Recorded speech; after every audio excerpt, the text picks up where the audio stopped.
Apostle Tucker. Today is Tuesday, October the 15th, 2024.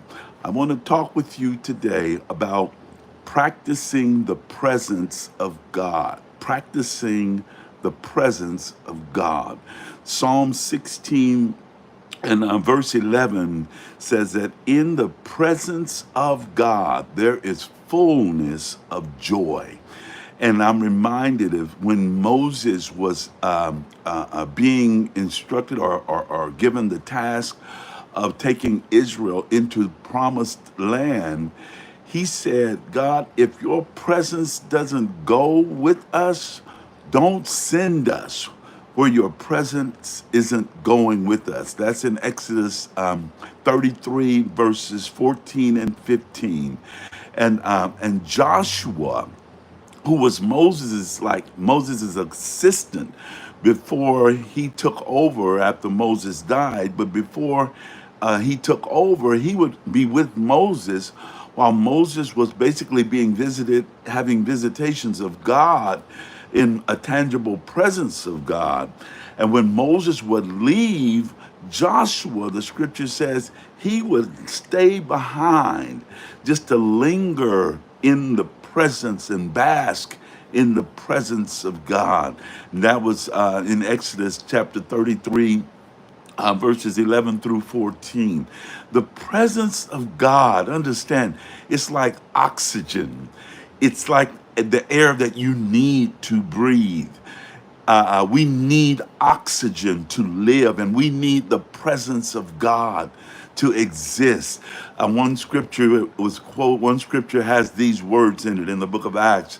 In him we live and move and have our being. Without him, we don't exist.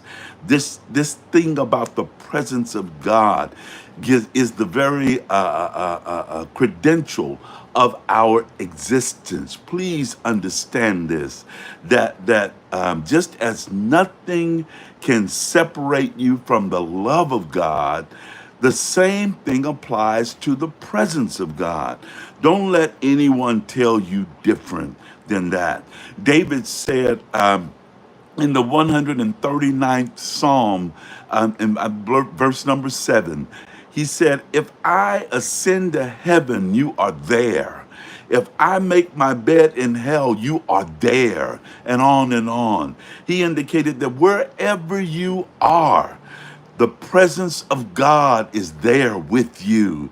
And in that presence, you will get this as a benefit and a blessing.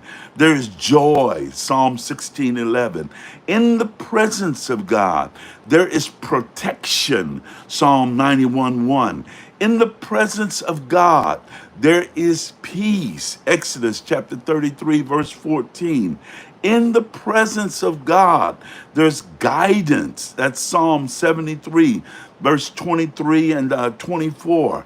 In the presence of God, there's a defense against anything the enemy is trying, in every force of the enemy. You'll find a defense because of the presence of God.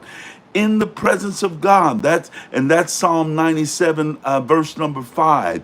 In the presence of God, there is a dispelling of fear. In Psalm 46, 1, I get that one. He's a present help, a refuge and a present help in the time of trouble. The presence of God.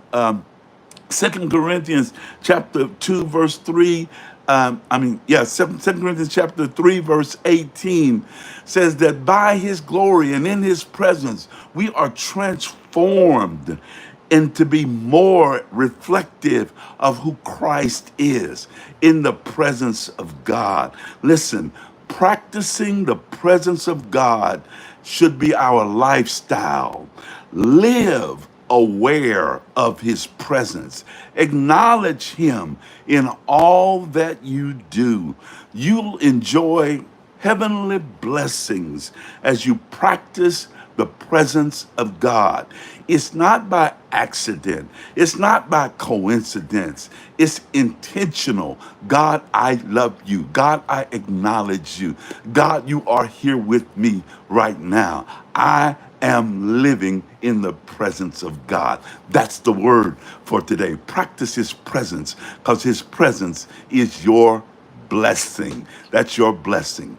I'm going to be with you again tomorrow morning, 6 a.m., and with another inspiring, wonderful blessing of God's truth for your life. Until then, God bless you.